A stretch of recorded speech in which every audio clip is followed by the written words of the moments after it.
started. Okay. And Right. so I can introduce myself to you as well. My name is Yeah. Kate. I'm a volunteer in local Washington class. Um, Next year, we're interviewing Sarah Silkie, who is running for Parliament City Council. So yeah, I am eager to get to know you and learn about why you're running, your stances on some policies. Got some pretty cool. I was reading through your website with a lot of cool stances and policies. But let's just start with why you're running for the city. Yeah. Well, thank you so much, Kate. I really appreciate you taking the time to do this and I'm super excited that Washington County Dems decided to endorse me. Um, why I'm running for city council now, a whole bunch of things came together at once. Um, Long term, I have been frustrated about how little transparency there is about decisions that are made in the city. I mean, I get frustrated about decisions at the state and federal level as well. Um, but I've been working for the city for the last 12 years. So, particularly, smaller things that I'm like, why? I don't understand what's happening. Like all of the evidence points this way, and yet we're going that way. Why is this happening? Um, in addition, the last 6 or 7 years, the climate crisis has really come out as truly evident that we are in the middle of a crisis. And I don't see our elected leaders doing anything. And yeah, we all need to pitch in, but we need the leadership to help us do that. Um, and then with the housing crisis in Portland, I'm seeing all of this polarization and argument about, you know, what to do, and it feels like nothing's getting done. So just all of these issues coming, you know, like kind of coming to a head. And the other piece is that I have 3 sons, and the oldest one is in high school, and maybe 6 months before I knew that charter reform had passed, but I didn't know what all the layout was going to be, or if there were any incumbent. We didn't know what the districts were going to be. So when the districts came out, and there were like 3 incumbents, or no, there were 3 seats, no incumbents. Um, Anyways, my son had asked me like why I had taken the career choices that I had, why I went. So for background, I went to Reed College in linguistics and was like, oh, I don't want to like be stuck in academia, like having to ask for grants all of the time. So I went into environmental engineering uh, because I wanted one to have a job that was like super secure, like everybody would always agree we need engineers. And then two, I was super passionate about ecosystems and our forests and water. And I wanted to know about those technologies that could help us live in harmony with our environment. Um, and change the world that way. And my son just total like straight face. He looks at me like, well, are you doing that? And yeah, so yeah, moment of accountability, mom. What are you doing? What are you doing with your life? And I'm like, well, I'm home every night and I'm paying the bills and I'm not doing anything bad, but am I doing what I set out to do? Maybe not quite. So when I realized there were these 3 empty positions that they were going to be paid. So because I've got these 3 kids to put through college. And I talked to my union because I was afraid that I would have to quit my job to run for office. And I'm like, ooh, can I take off 3 months without any pay? Like, oh no, you can keep working. You'll have to, you can't use city resources or city time. But not only can you keep your job and run for city council, there is this Oregon Labor Candidate School to encourage union employees to get involved in politics. So they'll teach you how to do it. So it went from this like kind of aspirational, like, oh, it would be cool. I should really do something more and get involved to like, oh, here somebody is going to teach me how to do it. So yeah, I've got to sacrifice my time and energy, but this can happen. And so from then on, I was all in doing it. That's so cool. I had no idea that a program like that. And that's Yeah, really encouraging for other folks who, like yeah, working parents in Portland. It's a lot to drop everything it is. front It for is. office. Yeah, Uh, yeah, yeah, I love that, but channeling that frustration. Yeah, right. to do Yeah, and that. definitely a part of it is like being a role model for my kids so that when they say, why isn't anybody doing anything about climate change? I can say, look, I am doing something and it's hard and we got to keep at it. This is what you can do. I love that. Well, and you have, so you kind of got into your professional background a little bit, but you've been with Portland Water for 12 years. And I would love to hear just more about your background and how you feel it's set you up and help you feel prepared. Yeah. So, actually, I worked for the Water Bureau up until July 1 of this year. Um, and then the city is already changing. Uh, they reorganized me into the new Portland Permitting and Development. So I would say for the first 10 years of my career with the Water Bureau, I was much more involved in like actual more water stuff. So I started off in water quality, up in the watershed, and some in the distribution system, and then long-term planning. And about 2 years ago, I started reviewing permits, still as an employee, as a Water Bureau employee, but reviewing permits that were also part of the Bureau of Development Services and the general other infrastructure bureaus. And that gave me like some firsthand experience with our housing issues. I mean, I knew housing was expensive and we had a shortage. I had no idea about the role that permitting played in it until I started in this position. Um, and then I discovered that the city of Portland really does have a pretty onerous permitting process. And um, I don't get me wrong, I am super in favor of regulations that preserve the common good, that manage and take care of our common spaces, our streets and our parks. And and even, you've got to have enough separation between your drinking water and your sewer because and health, right? Um, however, um, Portland's codes are so convoluted and have been put together over time that, even to, like a environmental conservationist, I'm like, this is too much. It's not doing what we want it to do. And, um, and it's super expensive because when you're talking about development, time is money. And and it's both city employee time, which is like 50% of the city's budget goes to actually paying people to do work. So it wastes their time. And then the applicant.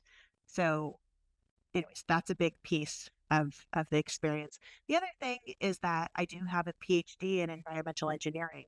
So I have, a systems perspective on both how our ecosystems intersect with our infrastructure systems. And um, I'm also really a people person. So I've done a lot of training on conflict management and decision making and best practices and how do you get people to work together and how you make organizations work together. Um, yeah, let's see. I think those are yeah, that's the main stuff. I think that's excellent. It's a cool background, and I think Yeah. also to sit down and learn because that was something I noticed looking at just looking at your stances is a lot of permitting reform is kind of Mm. key to a lot of Yeah. changes, and I don't think people realize how complicated that process is in the city of Yeah. um Yeah. so um so I'd love to hear you talk a little bit more about what that kind of reform looks like, uh Yeah. and how can that can help enact change. Yeah, for sure. So, part of the problem right now is that the rules that we have um, are very idealistic. And, I love setting up the perfect system. But we live in the real world, which is crowded, and there's lots of competing interests, which we want to weave together to make the best good that we can. And with our codes set up separately from each other and for the perfect, it makes it so that when an applicant comes in with a piece of property and what they want to do, it is literally impossible for them to meet all of the regulations, which opens the door to saying, well, there has to be a way to make it happen. Therefore, we're going to give them an exception. But once you give people exceptions, well, the exception process is kind of black box. It doesn't have clear timelines, and the decisions are sometimes a little arbitrary, to put it mildly, which leads to not equitable results. Like we all know, once you've got judgment and black box decisions, that opens up the room for our biases to creep in, and that happens. So, looking at how to do it, how we don't want to just throw out all of our regulation because we want our street trees and we want our ADA ramps and we want sidewalks. Like these are all part of what makes for a great community. Um, but what we can do is we can say, instead of asking for the moon and then, well, they can't give us the moon, so we're just going to settle with anything. We're going to say, maybe we can't have the moon, but I want at least two trees on every block. I want sidewalks on at least one side of the street. You know, what are our minimums? And then maybe you can get credit for going above and beyond that. But set out what the minimum requirements are and then no exceptions. You don't get out of it. Like this is the bare minimum that has to go in. Do more, but you can't do less, and we're not going to go back and forth and argue with you about it because that's a waste of everybody's time.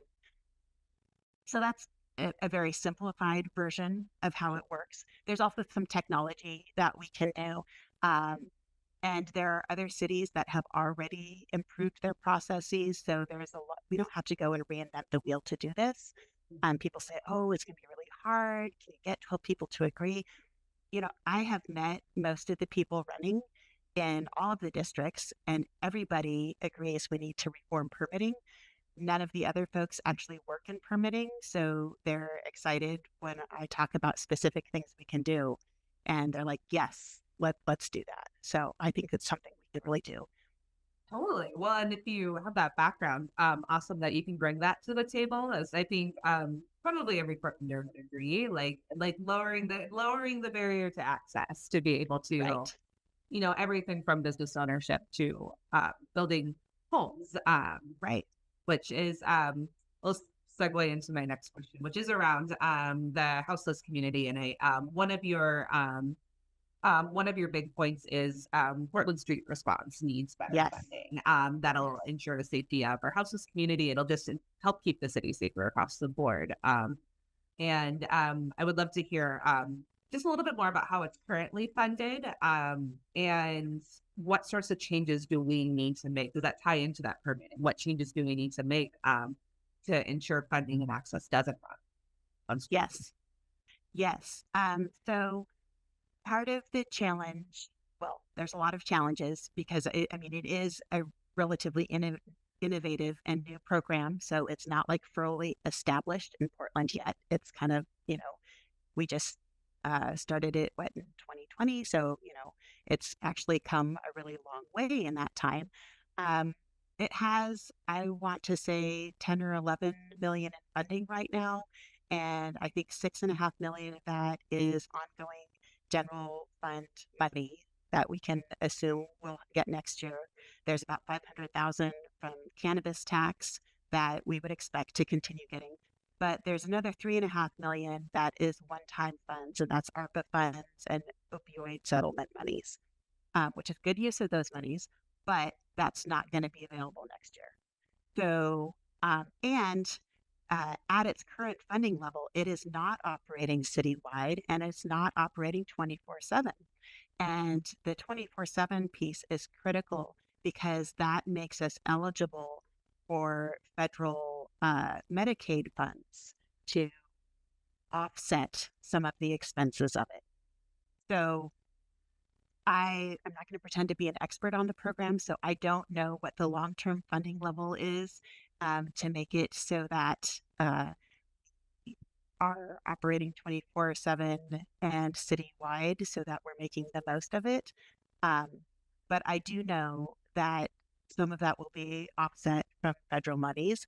And I also know that providing that service with the right folks is going to reduce the workload on our police department and our fire department, which are both overwhelmed right now and they're paying folks overtime and they're having a hard time staffing those positions because morale is really low. Uh, and I feel like it's important to include in the discussion around PSR that there's also CHAT, the Community Health Assess and Treat program, which is out of the Fire Bureau. And so Portland Street Response is more focused on folks with mental health issues. And CHAT is focused on unsheltered people who just have really bad uh, medical issues. And so they end up having to go to the emergency room, which costs us a lot society wise. Oh, So right. So it's a preventative program and it's just started, but is also a really great one to fund. So overall, our public safety budget is $560 million. wow. That's a lot of money. And I don't know the full breakdown between police and fire and our other programs, but just keep in mind that currently Portland Street Response is like 10 million. So that's a small fraction, and chat is like 3 or 4 million, an even small fraction. So if we imagine our public safety system as having police are focused on like violent crimes, like truly criminal issues and, violent issues that come up and need to be dealt with immediately. Those are our armed officers. Um, Fire and rescue is, the fires, Yeah. right? Yeah. And then you have this community health assess and treat that is a preventative medical and medical emergency branch, and then Portland Street Response dealing with the mental health and drug addiction, um, folks who are on our streets. Um, long term, we might not need as much because we're going to get people housed and we're going to get the county and the state to step up and fund mental health treatment and drug addiction treatment. So it's not on us and our first responders. But until we do that, we do have to fund our public safety. Absolutely. Well, and there's a lot of money on the to be shuffled around, it sounds like. There is a lot of money to be shuffled around. And I guess I would also like to add in like one of the first things I want to see happen when the new council gets in. This is another like city employee perspective is we've got to do a deep dive on the budget because the way the programs are all reported right now are not apples to apples. It's more like apples to grapes and watermelons because some programs report like all of their expenses, including like HR and the electricity and rent and the space that they're in. And some just report like the salary for the people that are working on the program, right? So Okay. those are big differences. And there's also, because there's so many overlapping duties and responsibilities between programs, there's also a little bit like, oh, the money goes to the Fire Bureau, and from the Fire Bureau, it goes to Portland Street Response, and from Portland Street Response, it gets moved over to somebody else. And so it's like trying to follow the money is like this crazy, convoluted maze. Right. Um, and you can't expect decision makers to make good decisions if they don't have good information.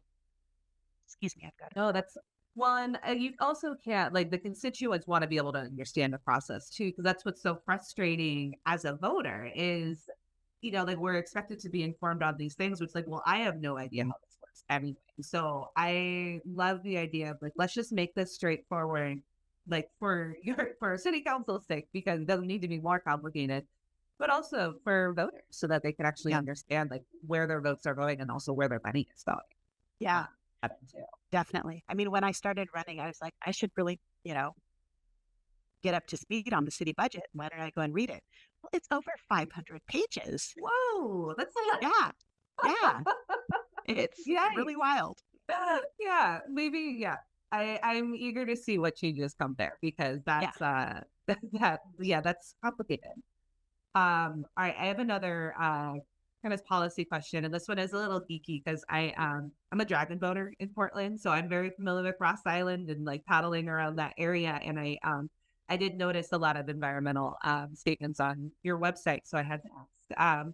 And I think Ross Island is familiar to a lot of Portlanders, but they may not know how important that ecosystem actually is to our city. And I would love, you've talked about restoration. I would love to hear from you why you feel restoration of this area is important and how you would approaching it, especially with your Yeah. background. Yeah. Absolutely. Yeah. So Ross Island is so fascinating. I like, even as a kid, I remember like looking at being like, oh, I wish I could go and play over there. I want to go explore those woods and, I love the water and the river and um so there's multiple things going on. One of the big things is that way back in the day, um the Army Corps of Engineers. So Ross Island was actually multiple islands, and they connected them to make it easier to access. Which seems like a great idea, right? Well, that changed the flow of the river, and so basically, there's kind of like effectively a lake, a lagoon inside the island, and that is now a place where algae blooms. So you get algae blooms when you have warm water, high nutrients, uh, and light. And the nutrients are there because we're fairly far down along the Willamette River, so everything upstream is coming in. Um, but the water stays in that area, and that allows uh, what's called stratification. So sorry, this is super geeky, but you know the concept warm water floats to the top and cold water sinks to the bottom. If there's not a lot of mixing, then you get layers of warm water on top and cold water on the bottom, and then they don't mix. And then you get a concentration of algae in that top layer, and it get that super thick, nasty green stuff. Whereas, like in the main body of the river, things are mixing up and down. And so it's harder for, like, at the bottom, the algae can't get light. And the cooler water, they don't grow as fast.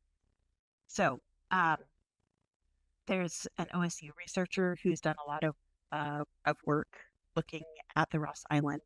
Um, and so they propose that the way to solve this is to kind of undo what the Army Corps of Engineers did and reach it. Um, which, my first response is like, that's fantastic. That's a great idea. That's what we should do. But then we have to dig a little bit deeper and also know that most of the Willamette River in Portland is also a Superfund site. Mhm. And if we excavate it and let the water flow through, we may be allowing more toxic chemicals into the river at the very same time that we're trying to clean them up in other places. Okay. Um, so it may not be a simple one and done. Um, but I guess also just like to think about the ecological importance of Ross Island. Uh, we don't have so much fish habitat anymore, and it is one of the places where you do have this kind of nice shallow water where little fish can go and hide and do their thing. So, anyways, my approach long term is just keep working with OSU, keep working with DEQ and the other agencies to find out what the best process is for dealing with the algae blooms and mitigating any toxic chemicals in there and restore it for our long term use. Awesome. and I love spending time on Little Planet. So thank you Yes. for humoring me with that. Oh, I mean, that absolutely. was exactly my type of geek. So, Yeah. all Yeah. right. Well, then, I think I'll just wrap up by asking, Yeah. is there anything we haven't covered that you would like voters to know about you? Uh, Let me see. I think we covered a lot. I guess one of it sounds cheesy to say, but I really think that the most important qualification for our new city council members, not just me, is that you get people in there who know how to collaborate without just caving in. So this is really about communication and really authentic listening. So, for example, on this Ross Island thing, um, I think it's really important to get current owners in the room and potential future owners, the scientists, and, we may have some disagreement about what the future uses should be. Is it all for habitat or do we let people on there? And is it, how much is it going to be developed? And I think to find the best solutions in these kinds of situations, you've got to get everybody in the room and build what I call the shared pool of knowledge so that everybody understands my concerns and what I want, and I understand theirs. Because it's too easy, when you're trying to win something, it's too easy to say, oh, they want this thing that is actually really stupid and easy to dismiss. But when you actually bring that person in, they'll say, that's not what I really want. What I really want is something much more important that you might also agree is important. And we have to make trade offs, but we should know what those trade offs are and be authentic about it. I think that's a really good approach, and it probably refreshing to a lot of folks since political landscape's a little ugly. So, but everyone needs Yes, a seat at the table. It's beneficial to have more people at the table. So absolutely. awesome. Absolutely. I think that's a really great note to close on. Okay. So now I'm just going to remind everybody to vote because Yes. November 5th, big day. Make sure you're registered and don't forget to turn in your ballot. Sure. And Sarah, thank you so much for taking the time to talk. I really appreciate it. Yeah. My pleasure. Thank you so much.